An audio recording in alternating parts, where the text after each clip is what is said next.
How did you expose someone pretending to be a professional? I was at my cousin's wedding reception when this guy, David, started bragging about being a high-powered attorney. He was wearing an expensive suit, throwing around legal terms, and basically holding court with a group of impressed guests. I just won a $2 million settlement last month, he announced. Personal injury case.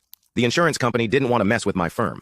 He was clearly trying to impress the single women at the wedding, name-dropping famous law firms and talking about his office downtown. Something felt off about his stories.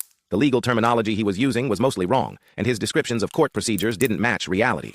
When someone asked what law school he'd gone to, he immediately said, Harvard, then talked about his professors who were either dead or had never taught there.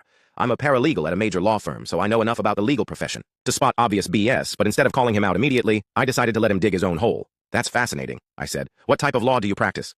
Corporate litigation, he said confidently. But I do some criminal defense on the side. Just wrapped up a murder case last week. What court? I asked. The Superior Court. Downtown.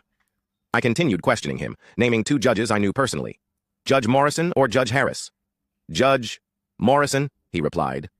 Judge Morrison had been retired for 3 years. I continued, asking seemingly innocent questions. David claimed to work at Thompson & Associates, a firm that didn't exist. He supposedly passed the bar in 2018, but looked barely old enough to have finished college. The more questions I asked, the more his story fell apart. He mixed up basic legal concepts, couldn't name the building where the courthouse was located, and filed for motions that don't exist in our state's legal system. Other guests were starting to notice the inconsistencies in his stories. David, I said casually, what's your bar number? I might have some referrals for you. Bar number? Yeah, for the State Bar Association. All licensed attorneys have one. Oh, I don't have mine memorized. It's in my office. That's weird. I have mine memorized. Most lawyers do. The group was now listening intently as David's confident expression cracked. Let me just look you up in the State Bar directory. I opened my phone and pulled up the database that I use for work. David, what's your last name? Thompson, he replied quietly. I searched for David Thompson, attorney. No results found. That's strange, I said. No David Thompson licensed in the state. Maybe you're licensed somewhere else. Look, I think there's been a misunderstanding.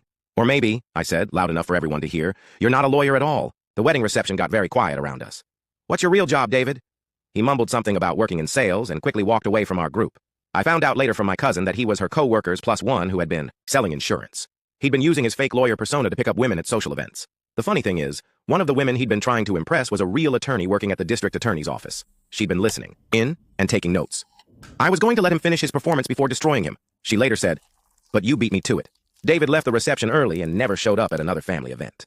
My cousin's co-worker apologized profusely and said she had no idea he was lying about his profession. How did you know he was fake? She asked.